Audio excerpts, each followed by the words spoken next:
Hello students, today we will read SST Part 2, Geography, Chapter 5, Industries. So आज हम उद्योग के बारे में पढ़ेंगे. So listen carefully and look at this video. Let's see. Have you ever given a thought to the fact that the notebook you use for writing has come to you after a long process of manufacturing? It started its life as a part of our trees. It was cut down and transported to the pulp mill.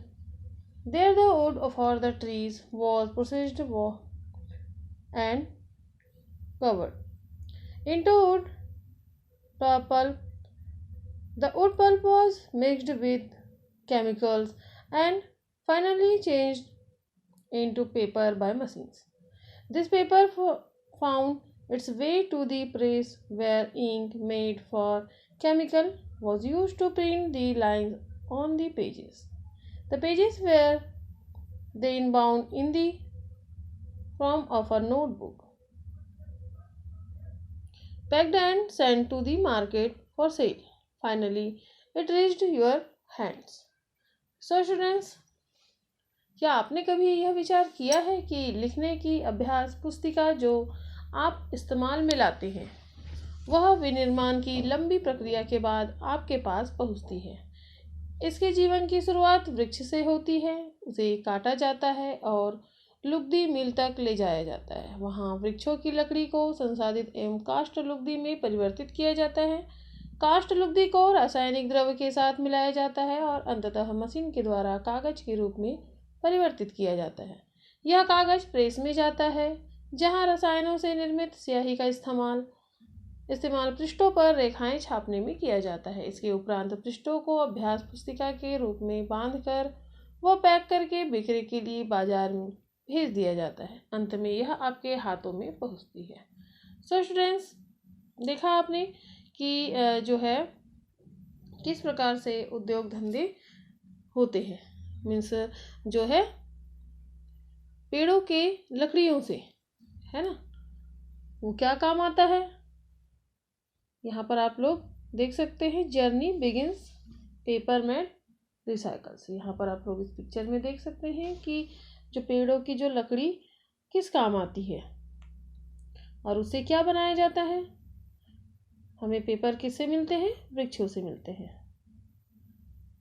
सो हम देखते हैं secondary activities of manufacturing change raw materials. इसे हम और अच्छे से समझते हैं।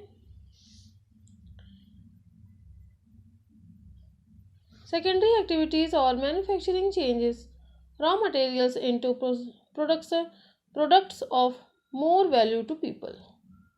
जो द्वितीय क्रियाकलाप या विनिर्माण में कच्चे माल को लोगों के लिए अधिक मूल्य के उत्पादों के रूप में परिवर्तित किया जाता है। जैसे कि आप लोग देख सकते हैं, as you have seen pulp was changed into paper and paper into a notebook. जैसे कि आपने देखा, लुगदी कागज के रूप में और कागज अभ्यास पुस्तिका के रूप में बदल गई। ये विनिर्माण प्रक्रिया के दो चरणों को प्रदर्शित करते हैं। This represented the two stage of the manufacturing process. The paper made for pulp and cloth made for cotton have had value added to them and each stage of the manufacturing process. In this way, the finished product has more value and utility than the raw material that it is made from. उद्योग का संबंध किससे होता है? उद्योग का संबंध आर्थिक गतिविधि से है जो कि वस्तुओं के उत्पादन, खनिजों के निष्कर्षण अथवा सेवाओं की व्यवस्था से संबंधित है। इस प्रकार लोहा और इस्पात उद्योग वस्तुओं के उत्पादन से संबंधित है। कोयला खनन उद्योग और कोयलों को धरती से निकालने से संबंधित है तथा पर्यटन सेवा देने से संबंधित उद्योग धंधे हैं। सो स्टूडेंट्स, देखा आपने कि किस प्रकार से ये जो है रॉ मटेरियल को क्या करके मैन्युफैक्चरिंग मीन्स विनिर्माण करके उसे परिवर्तित करके और दूसरी चीज़ों में कैसे परिवर्तित किया जाता है। अब हम देखते हैं क्लासिफिकेशन ऑफ इंडस्ट्रीज। कौन कौन से इंडस्ट्रीज मीन्स उद्योगों का वर्गीकरण किस प्रकार से होता है? Industries can be classified on the basis of raw material size and ownership. जो उद्योगों का वर्गीकरण कच्चा माल, आकार और स्वामित्व के आधार पर किया जा सकता है। जैसे हम यहाँ पर देख सकते हैं, raw materials industries be agro based, mineral based, marine based and forest based depending on the type of raw materials they use. Agro based industries use plant and animals based products as their raw materials. Food processing, vegetables, oil, cotton, textile, dairy products and leather industries are example of agro based industries. Mineral based industries are primary industries that use mineral ores as their raw materials. The products of these industries feed other industries. Iron made from iron ore is the product of our industries. Mineral based industries. This is used as raw material for the manufacture of a number of other products such as heavy machinery, building materials and railways, coach. Marine based industries use products for the sea and ocean as raw materials. Industries processing seafood or manufacturing fish or oil are some examples. Forest based industries utilize forest products as raw materials in industries associated with forest are pulp and paper, furniture and buildings. So students, I hope आपको समझ आया होगा। Agro based industries means क्या होता है? कृषि आधारित उद्योग। कच्चे माल के रूप में वनस्पति और जंतु आधारित उत्पादों का उपयोग करते हैं। खाद्य संसाधन, वनस्पति तेल, सूती वस्त्र, डेयरी उत्पाद और चर्म उद्योग कृषि आधारित उद्योग के उदाहरण होते हैं। खनिज आधारित उद्योग मीन्स मिनरल बेस्ड क्या होते हैं? Mineral based. कच्चा माल क्या होता है? कच्चे माल के जो रॉ मटेरियल्स क्या होता है? कच्चे माल के उपयोग के आधार पर उद्योग कृषि आधारित, खनिज आधारित, समुद्र आधारित और वन आधारित हो सकते हैं। जैसे कि अभी हमने आपको बताया कृषि आधारित क्या होता है? कच्चे माल के रूप में होता है। देन खनिज जो आधारित है, मिनरल बेस्ड क्या होता है? प्राथमिक उद्योग है जो खनिज अयस्कों का उपयोग कच्चे माल के रूप में करते हैं। इन उद्योगों के उत्पाद अन्य उद्योगों को पोषण करते हैं। अयस्क से निर्मित लोहा खनिज आधारित उद्योग का उत्पाद है। यह कई अन्य उत्पादों के विनिर्माण के लिए कच्चे माल के रूप में प्रयुक्त किया जाता है, जैसे भारी मशीनों, भवन निर्माण सामग्री तथा रेल के डिब्बे बनाने में। And the marine based means समुद्र आधारित उद्योग सागरों और महासागरों से प्राप्त उत्पादों का उपयोग कच्चे माल के रूप में करते हैं। समुद्री खाद्य प्रसंस्करण उद्योग और मत्स्य तेल निर्माण इसके कुछ उदाहरण हैं। और जो है फॉरेस्ट बेस्ड मीन्स वन आधारित उद्योग क्या होते हैं? वनों से प्राप्त उत्पाद का उपयोग कच्चे माल के रूप में करते हैं। लुगदी एवं कागज, औषध, रसायन, फर्नीचर और भवन निर्माण वनों से संबंधित उद्योग हैं। सो इज दिस क्लियर? कि आपको समझ आया होगा। अब उद्योगों का वर्गीकरण हम जो है कच्चे माल के रूप में तो जान चुके हैं, कौन कौन से होते हैं? मीन्स जो कृषि आधारित, खनिज आधारित, समुद्र आधारित और वन आधारित हो सकते हैं। देन अब हम देखेंगे जो उद्योगों का वर्गीकरण क्लासिफिकेशन ऑफ इंडस्ट्रीज में और कौन से किस आधार पर होता है उद्योग। मीन्स जो है कच्चे माल है ना, उसको हम समझ चुके हैं। अब हम देखेंगे साइज मीन्स आकार के रूप में कैसे होता है। जैसे उद्योगों का आकार तात्पर्य जो है इसका निवेश की गई पूंजी की राशि, नियोजित लोगों की संख्या और उत्पादक की मात्रा से होता है। आकार के आधार पर उद्योगों को दो भागों में बांटा जा सकता है, small scale and large scale industries. लघु आकार के जो उद्योग होते हैं और बृहद आकार के उद्योग होते हैं। कुटीर या घरेलू उद्योग छोटे पैमाने के उद्योग होते हैं जिसमें दस्तकारों के द्वारा उत्पादों का निर्माण हाथ से होता है। टोकरी बुनाई, मिट्टी के बर्तन और अन्य हस्तनिर्मित वस्तुएं कुटीर उद्योगों के उदाहरण हैं। बड़े पैमाने के उद्योग जो बड़ी मात्रा में वस्तुओं का उत्पादन करते हैं, उनकी तुलना में छोटे पैमाने के उद्योग कम पूंजी व प्रौद्योगिकी का उपयोग करते हैं। बड़े पैमाने के उद्योग में पूंजी का निवेश अधिक होता है, पैसा अधिक लगता है और प्रयुक्त प्रौद्योगिकी उच्च स्तरीय होती है। रेशम बुनाई और खाद्य प्रक्रमण उद्योग लघु पैमाने के उद्योग होते हैं। जैसे कि आप लोग यहाँ पर चित्र जो है पिक्चर फिगर 5.1 में देख सकते हैं यहाँ पर किस तरीके से उद्योग होता है। ऑटोमोबाइल और भारी मशीनों का उत्पादन जो है बड़े पैमाने के उद्योग में गिने जाते हैं। तो इज दिस क्लियर कि जो आकार के आधार पर जो है उद्योगों का वर्गीकरण किस प्रकार हुआ, मीन्स आकार, लघु आकार के उद्योग और बृहत आकार के उद्योग, means small scale and large scale industries. अब हम देखेंगे यहाँ पर जो क्लासिफिकेशन ऑफ इंडस्ट्रीज में क्या था, कच्चा माल, आकार और स्वामित्व के आधार पर। मीन्स अब इसमें और कौन सा है, ऑनरशिप मीन्स स्वामित्व।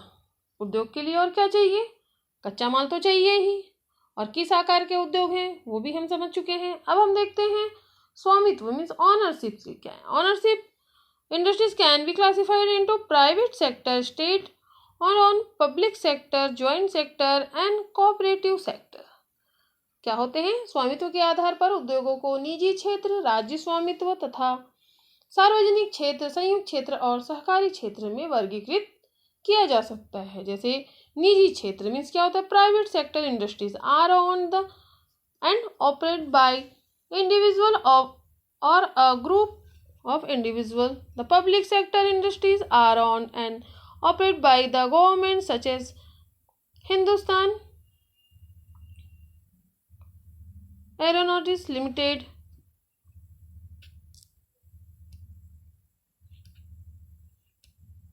and Steel Authorities of India Limited। जो निजी क्षेत्र के उद्योगों का स्वामित्व और संचालन या तो एक व्यक्ति द्वारा या फिर व्यक्तियों के समूह द्वारा किया जाता है, और सार्वजनिक क्षेत्र के उद्योगों का स्वामित्व और संचालन किसके द्वारा किया जाता है, सरकार के द्वारा होता है। जैसे हिंदुस्तान एरोनॉटिक्स लिमिटेड और steel authority of India limited. और संयुक्त क्षेत्र के उद्योग क्या होते हैं, जैसे joint sector industries are owned and operate by the state and individual और a group of individual. Maruti Udyog limited as an example of joint sector industries. संयुक्त क्षेत्र के उद्योगों का जो संयुक्त क्षेत्र में क्या होता है कि स्वामित्व और संचालन राज्यों और व्यक्तियों अथवा व्यक्तियों के समूह द्वारा किया जाता है। जैसे कि आपको उदाहरण के लिए हम बताते हैं, मारुति उद्योग लिमिटेड संयुक्त क्षेत्र के उद्योग का एक उदाहरण है। अब हम देखते हैं यहाँ पर जो है cooperative sector industries are owned and operated by the producers और suppliers of raw materials workers or both. Anand Milk Union Limited and Sudha Dairy are a success stories of a cooperative end. So सरकारी क्षेत्र के उद्योगों का स्वामित्व और संचालन कच्चे माल के उत्पादकों या पूर्तिकारों, कामगारों अथवा दोनों द्वारा किया जाता है। आनंद मिल यूनियन लिमिटेड एवं सुधा डेयरी सरकारी उपक्रम के उत्तम उदाहरण है। सो स्टूडेंट, देखा आपने जो स्वामित्व ऑनरशिप के आधार पर उद्योगों का किस प्रकार से वर्गीकरण हुआ है। निजी क्षेत्र क्या होते हैं, राज्य स्वामित्व अथवा सार्वजनिक क्षेत्र क्या होते हैं, संयुक्त क्षेत्र क्या होता है और सहकारी क्षेत्र क्या होता है। So is this clear. Then अब हम देखते हैं factor affecting location of industries. उद्योगों की अवस्थिति को प्रभावित करने वाले जो है मेन कारक क्या है, कौन कौन से फैक्टर हैं। यहाँ पर आप लोग इस पिक्चर में देख सकते हैं कि कौन कौन से हैं, जैसे transport, land, power, raw material, labour, capital, market. तो यहाँ पर वे कारक जो उद्योगों की अवस्थिति को प्रभावित करते हैं वे कच्चे माल की उपलब्धता, भूमि, जल, श्रम, शक्ति, पूंजी, परिवहन और बाजार हैं। The factors affecting the location of industries are the availability of raw material, land, water, labor, power, capital, transport and market. Industries are situated where some or all of these factors are easily available. Sometimes the government provides incentives like subsidies, power, lower transport cost and other infrastructure so that industries may be located in backward areas.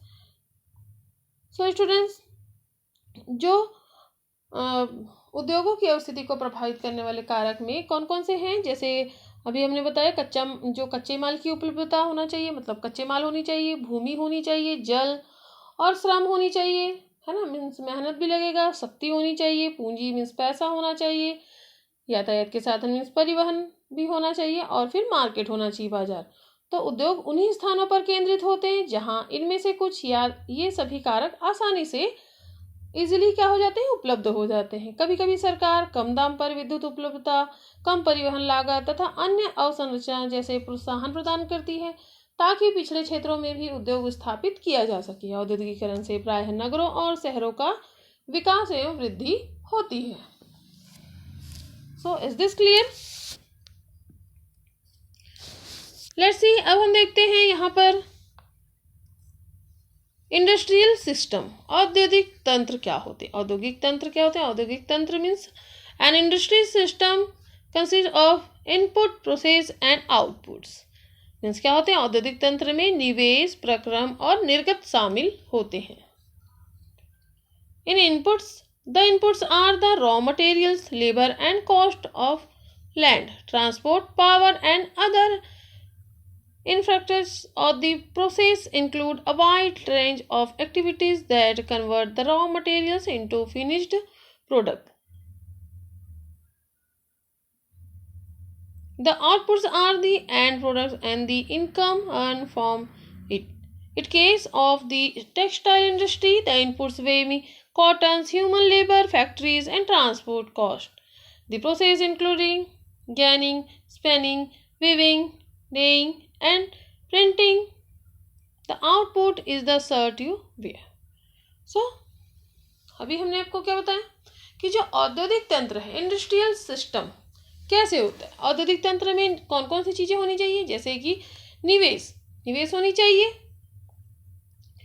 प्रक्रम और निर्गत शामिल होते हैं। निवेश में कच्चे माल होना चाहिए, है ना, जो कच्चे माल, श्रम और भूमि की लागत, जल की उपलब्धता, परिवहन, विद्युत और अन्य अवसंरचना शामिल होती है। जबकि प्रक्रम में कई तरह के क्रियाकलाप शामिल है, जैसे कि जो कच्चे माल को परिष्कृत माल में परिवर्तित करते हैं, मीन्स जो रॉ मटेरियल होते हैं उसे परिवर्तित करके दूसरा माल बनाया जाता है, वस्तु बनाए जाते हैं। निर्गत क्या होता है? निर्गत, है ना, मीन्स आउटपुट क्या है? अंतिम उत्पाद और इससे अर्जित आय। सूती वस्त्र उद्योग के संदर्भ में जैसे कपास, मानव श्रम, कारखाना और परिवहन लागत निवेश हो सकते हैं। प्रक्रमों में ओटाई, कटाई, बुनाई, रंगाई और छपाई शामिल है। कमीज जिसे आप पहनते हैं वह उत्पादन है। सो मीन्स इसमें क्या होना चाहिए? Inputs, process and output. Input means जो चीज आप लगाते हैं लागत के रूप में, जैसे श्रम, भूमि, माल, है ना, ये सब हो गया। उसके बाद प्रोसेस होनी चाहिए, उसमें जो है प्रक्रिया होनी चाहिए, उसमें कौन कौन सी चीज इसमें शामिल है वो क्रियाकलाप के रूप में शामिल है। और फिर देना आउटपुट कि उसका रिजल्ट आपको क्या मिल रहा है, कि जब रॉ मटेरियल के थ्रू क्या बनता है, परिवर्तित जो है उसको चेंज करके जो कच्चे माल से वस्तु निर्माण होता है और देन उसे मार्केट में बेचकर उसको आउटपुट मीन्स अर्निंग की जाती है। So is this clear? अब देखते हैं हम इंडस्ट्रियल रीजन्स, औद्योगिक प्रदेश। Industrial regions emerge when a number of industries locate close to each other and share and benefits of their closeness. Major industrial regions of the world, the Eastern North America, Western and Central Europe, Eastern Europe and Eastern Asia. सो यहाँ पर औद्योगिक प्रदेश का विकास तब होता है जब कई तरह के उद्योग एक दूसरे के निकट स्थित होते हैं और वे अपनी निकटता से लाभ आपस में बांटते हैं। विश्व के प्रमुख औद्योगिक प्रदेश पूर्वोत्तर अमेरिका, पश्चिमी और मध्य यूरोप, पूर्वी यूरोप और पूर्वी एशिया है। मुख्य औद्योगिक प्रदेश अधिकांशतः शीतोष्णकटिबंधीय क्षेत्रों, समुद्री पत्तनों के समीप और विशेष तौर पर कोयला क्षेत्रों के निकट स्थित होते हैं। भारत में अनेक औद्योगिक प्रदेश हैं, जैसे मुंबई, पुणे, समूह, बंगलोर, तमिलनाडु प्रदेश, हुगली प्रदेश, अहमदाबाद, बड़ोदरा प्रदेश और छोटा नागपुर औद्योगिक प्रदेश, विशाखापट्टनम में गुंटूर औद्योगिक प्रदेश, गुड़गांव में, दिल्ली, मेरठ और औद्योगिक प्रदेश और कोलंबम, तिरुवनंतपुरम औद्योगिक प्रदेश है। सो यहाँ पर आप लोग देख सकते हैं कि जो उद्योगों में क्या होते हैं, उद्योगों में दुर्घटना विपदा मुख्य रूप से तकनीकी विफलता या संकट उत्पन्न करने वाले पदार्थों के जो है बेतरतीब उपयोग के कारण भी घटित होती है। जैसे भोपाल में भी हुआ था। भोपाल में 3 दिसंबर 1984 को लगभग 00.30 बजे घटित ये घटना अब तक की सबसे सबसे त्रासदभूत औद्योगिक दुर्घटना है। यह एक प्रौद्योगिकी दुर्घटना थी जिसमें यूनियल कार्बाइड की कीटनाशी कारखाने से हाइड्रोजन साइनाइड तथा प्रतिक्रियाशील उत्पादों के साथ साथ अत्यंत विषैली मिथाइल आइसोसायनेट गैस का रिसाव हुआ था। 1989 में सरकारी सूचना के अनुसार 35,598 व्यक्ति की मृत्यु हो गई थी। हजारों लोग जो बच गए थे वो आज भी एक या अधिक बीमारियों जैसे अंधापन, प्रतिरक्षा तंत्र विकृति, आंत्रशोथ विकृतियों आदि से पीड़ित होते हैं। मीन्स उद्योगों से क्या होता है, हानि भी होती है। और जोखिम कम करने के कौन कौन से उपाय होते हैं, जैसे घने बसे आवासीय क्षेत्रों को औद्योगिक क्षेत्रों से अलग बहुत दूर रखा जाना चाहिए। उद्योगों के समीप बसने वाले लोगों की दुर्घटना को होने की स्थिति में विषैले या खतरनाक पदार्थों के संग्रहण और उनके संभव प्रभाव का ज्ञान होना चाहिए। और आग की चेतावनी और अग्निशमन की व्यवस्था को उन्नत किया जाना चाहिए। विषैले पदार्थों के भंडारण क्षमता की सीमा होनी चाहिए। उद्योगों में प्रदूषण नियंत्रण के उपाय को उन्नत किया जाना चाहिए। सो स्टूडेंट्स, देखा आपने कि जो है उद्योग में कौन कौन सी चीज़ें होनी चाहिए और कच्चा माल क्या होता है, रॉ मटेरियल्स क्या होता है, उद्योगों के लिए कौन कौन सी चीज़ें की होना चाहिए, द्वितीय क्रियाकलाप क्या होता है, उद्योगों का वर्गीकरण किस प्रकार से किया गया है। सो आई होप आप लोगों को यहाँ तक अब समझ में आ गया होगा। अब इसके आगे हम सेकेंड वीडियो में जो है वर्णन करेंगे।